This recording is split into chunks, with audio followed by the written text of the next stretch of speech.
aujourd'hui, nous allons parler de la parentalité. Voilà, aujourd'hui, je vais vous parler en fait, c'est un retour sur expérience. En fait, je vais vous parler du fait d'être parent à adolescente, à 18 ans, et ensuite le fait d'être parent à 30 ans. Donc en fait c'est simplement un retour sur expérience et donc je vais un peu vous raconter ma vie comme d'hab et vous pouvez rester, commenter, liker, partager avec quelqu'un que vous pensez aussi que ça pourrait intéresser.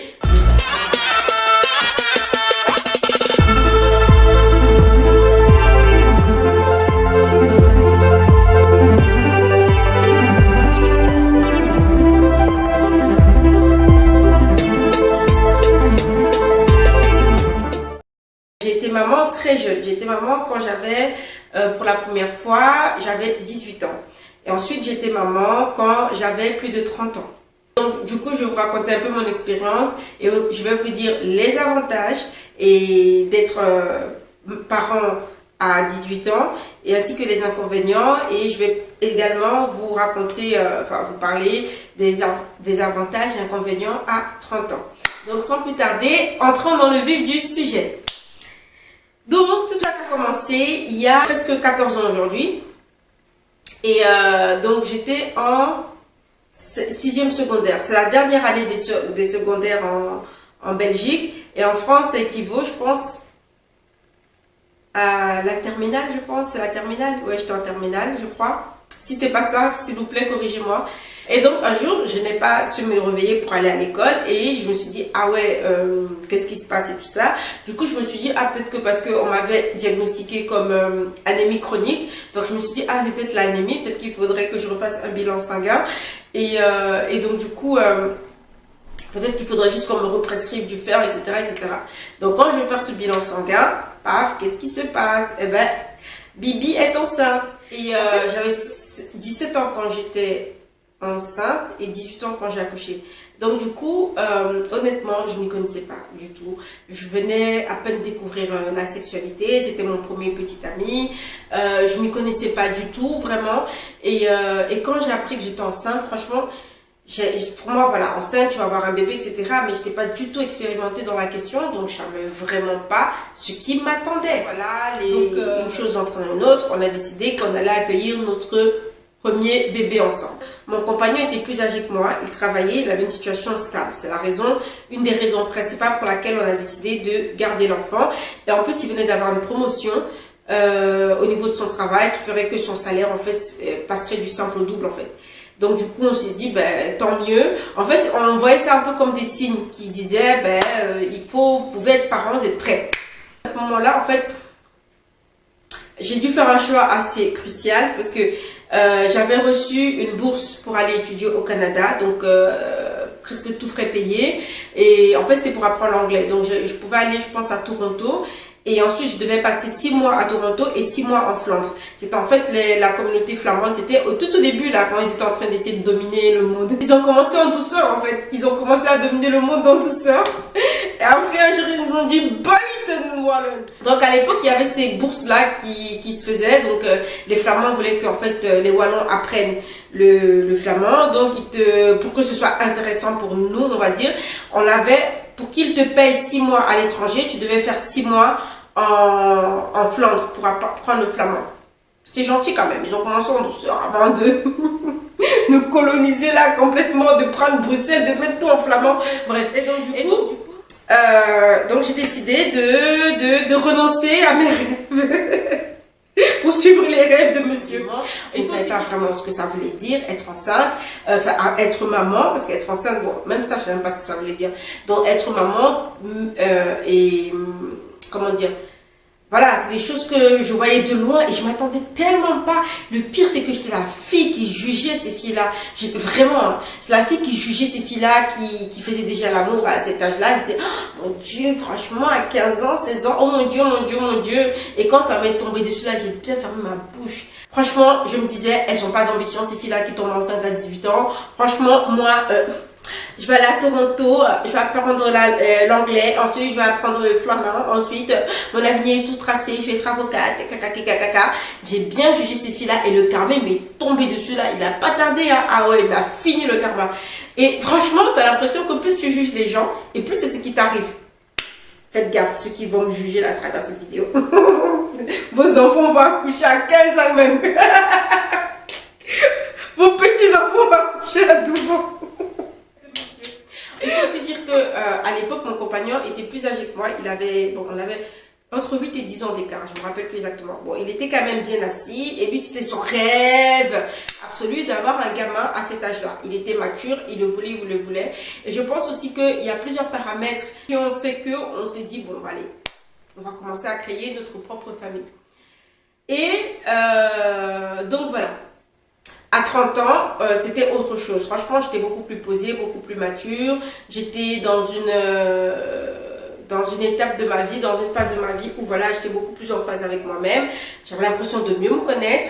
Et bien sûr que voilà, c'est une décision, peu importe l'âge, ça ne se prend pas à la légère. Hein, parce qu'un gosse, c'est à vie. Tu l'as jusqu'à ce que tu meurs, si les choses se passent normalement. Et ensuite, voilà, c'est une décision pour moi qui doit être réfléchie. Et pas qu'égoïstement, il faut aussi voir de manière objective. Est-ce que tu es prête psychologiquement, financièrement, etc. etc. Donc ça, c'est des choses qui m'ont...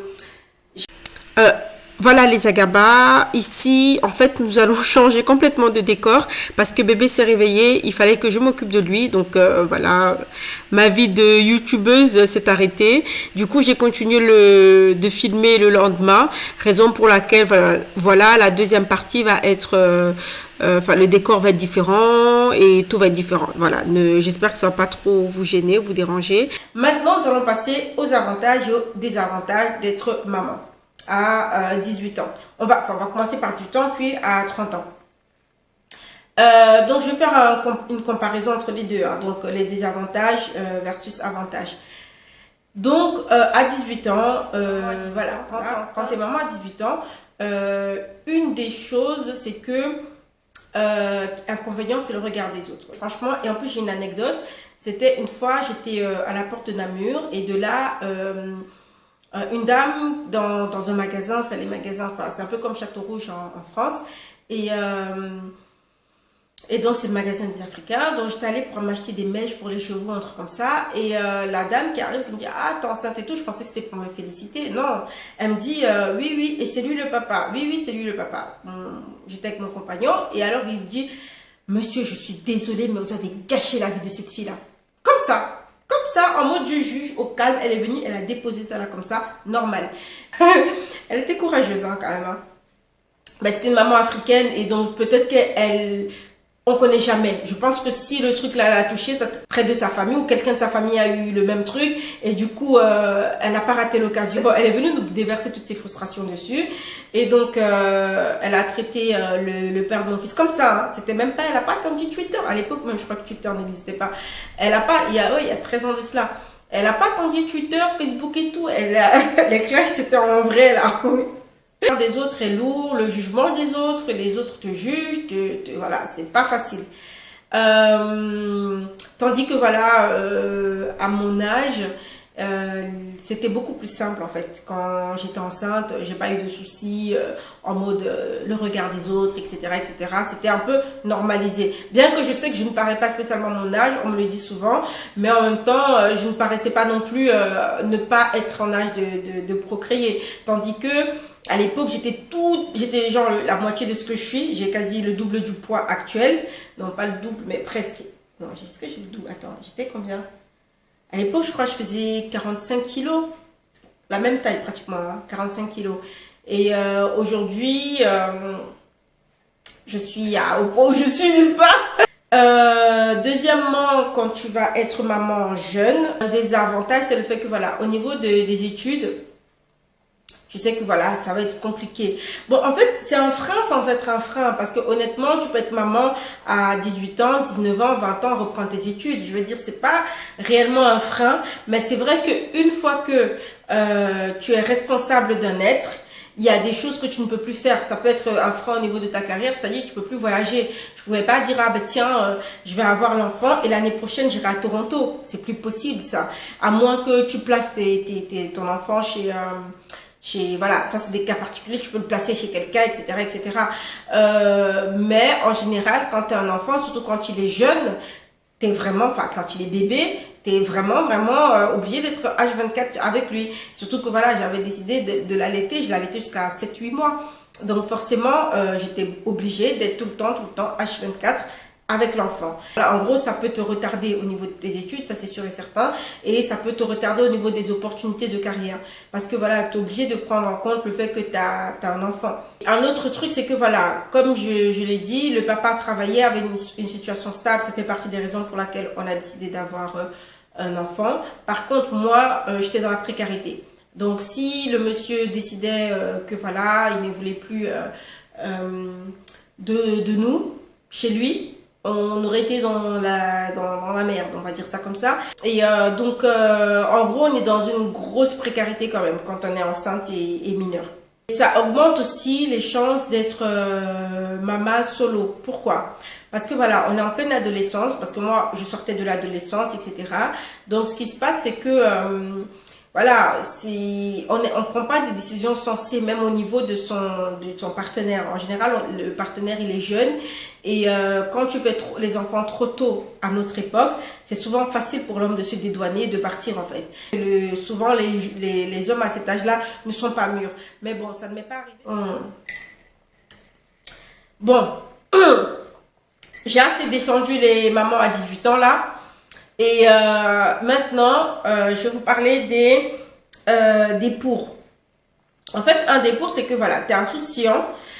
Donc, ce qui va faire que tu es beaucoup moins stressé. Parce que j'ai l'impression que avec la grossesse à plus de 30 ans, j'étais beaucoup plus stressée. Je voulais vraiment que les choses se passent d'une certaine manière. Surtout que mon accouchement à 18 ans, il était difficile. Vraiment, il était compliqué. Et alors, du coup, là, j'avais déjà une expérience. Et je voulais vraiment tellement tout contrôler que voilà, j'étais trop stressée. Et etc., etc. Voilà, je pétais un câble au niveau de l'accouchement. Donc, on est beaucoup plus stressé. Et alors que la première fois, bon, tu vas à l'aveugle. Hein, bon, ça peut aussi stresser les gens. Mais moi, en tout cas, je trouve qu'à 18 ans, j'étais beaucoup plus insouciante. Le deuxième, bon, franchement, les poux, je sais pas, ils sont un peu douteux. Le deuxième, en fait, c'est que tu grandis avec ton enfant. C'est-à-dire que il t'apprend des choses en même temps que tu lui apprends des choses. Un autre avantage, c'est que ça diminue le body count. Le body count, c'est quoi? C'est le fait d'avoir plusieurs partenaires niveau sexuel. Le fait d'être maman, en fait, ça te donne envie de fermer tes cuisses. Parce que entre les nuits blanches, entre les bibis, entre les franchement, tu fermes tes cuisses en fait, parce que tu galères. Mais honnêtement, je ne vais pas mentir, j'ai pas beaucoup galéré. C'est comme si mon fils, il savait que celle-là, elle est jeune, elle est inexpérimentée. Ce qui fait que pendant un moment, si tu restes avec le père, de toute manière, tu n'auras pas d'autres partenaires. Ce qui va faire que voilà, tu vas fermer tes cuisses. Enfin, fermer tes cuisses, c'est-à-dire que tu ne vas pas multiplier des partenaires. Ou alors, si le papa se barre, tu seras d'autant plus dégoûté que tu vas encore plus fermer tes cuisses. Ce qui fait que voilà, le meilleur moyen de contraception, c'est l'abstinence. Hein. Donc voilà, tu risques d'avoir une bonne période d'abstinence en fait. Le fait d'être maman jeune, en fait, franchement, j'étais enceinte, j'ai pris une vingtaine de kilos pendant ma grossesse, 18 kilos. J'ai pris 18 kilos et aujourd'hui je suis enceinte, demain j'accouche, le lendemain ma forme initiale.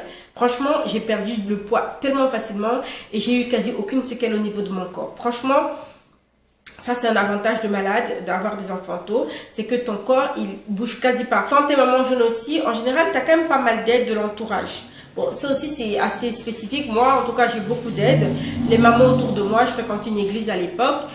Beaucoup de mamans sont venues pour nous aider, enfin, pour m'aider. Elles ont cuisiné, elles ont ramené à la maison. Enfin, il y avait beaucoup de gens qui avaient un peu pitié, entre guillemets, de moi. Et donc beaucoup de personnes venaient pour m'aider, pour me proposer de l'aide, etc. J'ai eu énormément de cadeaux, surtout d'aide, en fait de l'aide financière et également de l'aide au niveau des livres. J'ai eu tellement de personnes qui m'ont offert des livres sur la maternité. Et la raison la plus importante aussi, c'est qu'à un moment donné, le fait d'être maman jeune t'oblige à vouloir te battre. pour toi et pour ton enfant. En fait, une fois que tu es responsable d'un autre être, en général, c'est une force. En tout cas, pour moi, ça a été une très très grande force qui m'a donné en fait envie d'aller vers l'avant, de ne pas me laisser aller à la fête, voilà. J'avais envie d'être un bon exemple pour mon enfant. Mais je pense que ça aussi, ça dépend des valeurs des gens, parce qu'après, il y a des gens, ils ont un enfant, voilà. Ça change pas grand chose, elle a quand même envie elles sont pas plus responsables que ça, tandis que moi ça m'a vraiment responsabilisée et ça m'a permis de grandir tellement rapidement. Franchement, en quelques temps je suis devenue une parfaite femme au foyer. Passons maintenant à plus de 30 ans. Être maman à plus de 30 ans, en fait, tu as l'avantage que voilà, financièrement, tu es stable. Tu es stable, tu peux, que ce soit le père reste ou ne reste pas, tu es stable. En général, tu es capable d'assumer ton enfant toute seule. Ton parent à plus de 30 ans, c'est aussi que, bon, au niveau de ton couple, c'est pas toujours le cas, mais je trouve que ça augmente quand même les chances. Quand tu as un enfant avec un partenaire, un monsieur qui est aussi dans la trentaine, quarantaine, en général, c'est des personnes qui vont plus assumer leur enfant. Il y a moins de chances que tu te retrouves mère célibataire ou mère seule, ou alors ce qui va se passer, c'est que même s'il part, il va quand même prendre, si vous vous séparez, il va quand même assumer l'enfant d'une manière ou d'une autre. Mais en général, à 17-18 ans, le gamin, quand il va se barrer, il va se barrer en général. Il n'a pas les moyens d'assumer l'enfant, il n'a pas les moyens voilà, il est en général étudiant, donc il n'y a pas spécialement de pensions alimentaires conséquentes qui peuvent tomber, enfin, ou pas du tout. Voilà, au niveau financier, ça peut être aussi, enfin, au niveau financier, au niveau de la parentalité. En général, je trouve que ça augmente les chances d'avoir les deux parents ensemble. Parce que on se dit, bon voilà, tu as plus de 30 ans, la manière dont tu choisis ton partenaire, tu es beaucoup plus consciente et tu es beaucoup plus intelligente dans le choix de tes partenaires. Donc la relation, et quand tu décides de garder l'enfant de quelqu'un, d'un monsieur, ça veut dire que vraiment la relation elle est stable. C'est souvent des décisions mûrement réfléchies. Tandis que quand tu es plus jeune, c'est souvent des accidents, c'est pas réfléchi, donc tu as plus de chances que ton enfant se retrouve sans père. Quand tu es maman à plus de 30 ans, tu as déjà des valeurs, tu as vécu ta vie, tu es beaucoup plus expérimentée et donc du coup, l'enfant, tu sais exactement comment tu veux l'élever, tu es beaucoup plus mature dans ta tête et cette maturité-là va se sentir dans ce que tu vas transmettre à ton enfant. Et en général, les valeurs sont beaucoup plus acquises, sont beaucoup plus assises en toi et donc c'est beaucoup plus facile de pouvoir les transmettre à un enfant dans ces cas-là. Et au niveau des inconvénients, l'inconvénient c'est que voilà, principal, c'est franchement, je galère pour perdre le poids. Autant à 18 ans, quand j'ai accouché, le lendemain, j'étais déjà avec mon poids de forme, voire même plus mince parce que j'ai allaité, parce que voilà, accouchement difficile. Donc, j'ai perdu rapidement du poids, mais même trop de poids. Tandis que être maman à plus de 30 ans, franchement, à part souci de santé ou quoi, mais le poids là, regardez même les joues, juste les joues, je voulais montrer les cuisses, mais les joues simplement ça suffit. Franchement, on galère vraiment à perdre le poids hormonalement et tout ça, c'est un peu plus compliqué. Tu es beaucoup plus livré à toi-même parce qu'on va du principe que voilà, tu es majeur, vacciné, voilà, et donc du coup, tu es censé savoir c'est quoi être une maman. Tu as beaucoup moins d'aide, en tout cas je trouve que j'ai eu beaucoup moins d'aide de l'entourage et tout le monde partait du principe que voilà, elle le sait, etc. etc. Pour moi, pour cette vidéo, j'espère vraiment qu'elle vous aura été utile. Si vous trouvez d'autres avantages et inconvénients de part et d'autre, en fait, d'être maman à 18 ans, 30 ans, mettre en commentaire, comme ça, voilà, ça pourra aider d'autres personnes. Même si j'ai que 2 personnes qui regardent mes vidéos, ces 2 personnes-là, peut-être qu'il y en a une qui sera touchée. N'oubliez pas, surtout, n'oubliez pas de vous abonner, n'oubliez pas de liker, n'oubliez pas de commenter, etc., etc. Donc, merci beaucoup et je vous dis à la prochaine.